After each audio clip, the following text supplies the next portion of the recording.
CBI এর পর পূর্ব মেদিনীপুরে এনআইএ, কলকাতা হাইকোর্টের নির্দেশে ময়নায় বিজেপির বুথ সভাপতি খুনের মামলায় তৎপর এনআইএ।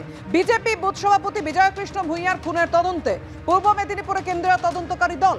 আর এই মামলায় ৩৬ জনের নামে এফআইআর দায়ের হয়েছে। এফআইআর এ নাম থাকা অনেকেই তৃণমূল নেতা কর্মী।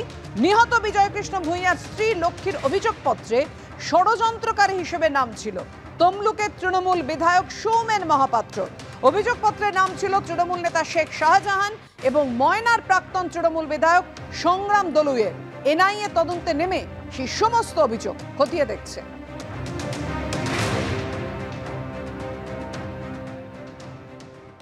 যদি কারো নাম থেকে তদন্ত হবে, তদন্তটা আদালতের নির্দেশে হচ্ছে, নজরদারিতে হচ্ছে।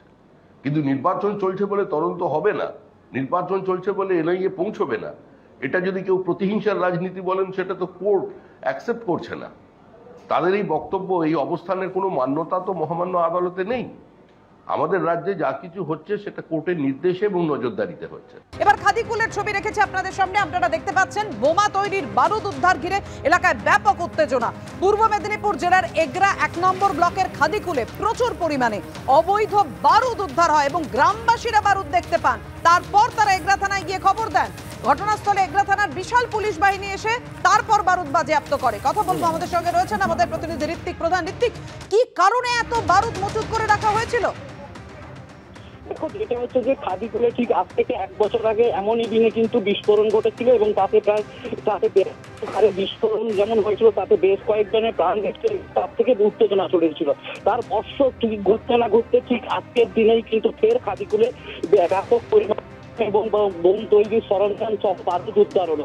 সাধারণ মানুষ যারা গ্রামবাসী তারা কিন্তু এটাকে দেখতে পায় একজন লোকের বাড়ির পেছনে এক জায়গায় ছিল এবং সেটা বাগানের মধ্যেই ছিল। যা দেখতে পেয়ে তারা এগরা থানার পুলিশকে খবর দেয় এবং বিশাল পুলিশ বাহিনী ঘটনাস্থলে যায়। তবে সাধারণ বাসিন্দা যারা রয়েছে এলাকায় তাদের বক্তব্য যে এই খাদিকুলে এর আগেও বোমের সরঞ্জাম বা বারুদ ব্যাপক হারে উদ্ধার হয়েছে।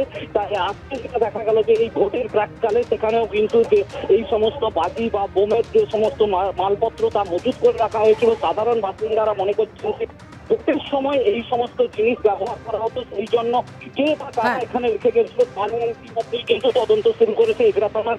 তবে এই ঘটনা সামনে রেখেই কিন্তু সাধারণ মানুষের মধ্যে একটা ভীতির সঞ্চার হয়েছে যে আবার পুনরায় খাদিকুলে সেরকম ভাবে বড় বড় বোম বিস্ফোরণ হবে না, যার ফলে মানুষ করতে এই প্রশ্নটাই এখন বড় করে উঠে আসছে। ধন্যবাদ তোমার।